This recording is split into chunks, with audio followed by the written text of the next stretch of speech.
তিন ধরনের আগুনের তাপ জাহান্নামের উত্তাপকে স্মরণ করিয়ে দেয়। 1. আগুনের তাপ। 2. গ্রীষ্মকালীন গরমের তীব্রতা। 3. জ্বরের তাপ। 1 নাম্বার আগুনের তাপ। আল্লাহ রাসূল সাল্লাল্লাহু আলাইহি ওয়াসাল্লাম বলেন,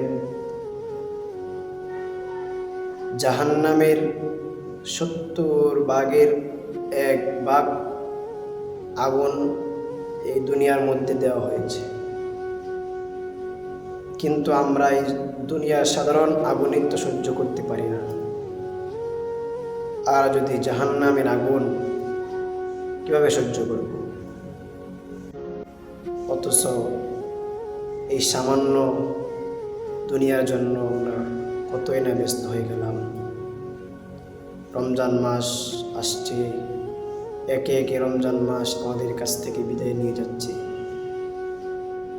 আমরা সবাই খুশি, রমজান শেষ, রমজানের পরে ঈদ আসবে, ঈদের আনন্দ করব, ফুর্তি করব, এগুলো নিয়ে আমরা অনেকেই ব্যস্ত। কিন্তু এদিকে আবার কবরবাসীরা কান্নাকাটি করতেছে যে রমজান মাস শেষ হয়ে যাচ্ছে, রমজানের পর আবার তাদের কবরে আযাব শুরু হয়ে যাবে। এই কারণে তারা কান্নাকাটি করতেছে। কিন্তু আমরা এই রমজান মাস পাইলাম, রমজানে অনেক বান্দাদেরকে আল্লাহ তাআলা মাফ করে দিবেন, কিন্তু আমরা তো জানি না আমাদের গুনাহগুলো মাফ হয়েছে কিনা। রমজান আসছে, একে একে রমজান আমাদের কাছ থেকে বিদায় নিয়ে যাচ্ছে, কিন্তু আমরা এই রমজান মাসে যদি গুনাহ মাফ না করাইতে পারি, আমাদের মতো আর হতভাগা কপাল পোড়া আর কেউ হবে না।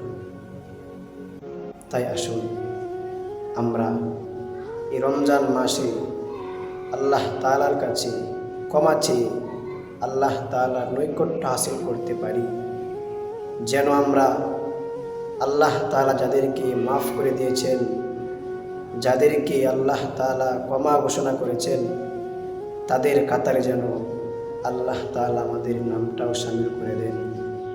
এই জন্য আসুন আমরা সকলেই রবের দরবারে ফরিয়াদ করি, আল্লাহ তাআলা যেন আমাদের সকলকে এই রমজানের উসিলা করে, এই রমজান মাসে উসিলা বানায়া যেন আল্লাহ তাআলা আমাদের সকলের গুনাহগুলো মাফ করে দেন। এবং যারা কবরবাসী আছে, এই কবরবাসীদেরকে আল্লাহ তাআলা যেন জান্নাতবাসী করে দেন। যেন রমজান মাসে যেরকমভাবে কবরের আযাব বন্ধ রাখছেন, যেন আল্লাহ তাআলা কিয়ামতের আগ পর্যন্ত যেন তাদের কবরের আযাবকে বন্ধ রাখে। আমরা সকলেই সবার জন্য দোয়া করব। যাদের আত্মীয় স্বজন, মাতা পিতা এই দুনিয়ার মায়া ত্যাগ করিয়া অন্ধকার কবরে চলে গেছে, আল্লাহ তাআলা যেন সকলের আত্মীয় স্বজন, মা বাবাকে জান্নাতের উচ্চ মাকাম দান করেন। আমিন।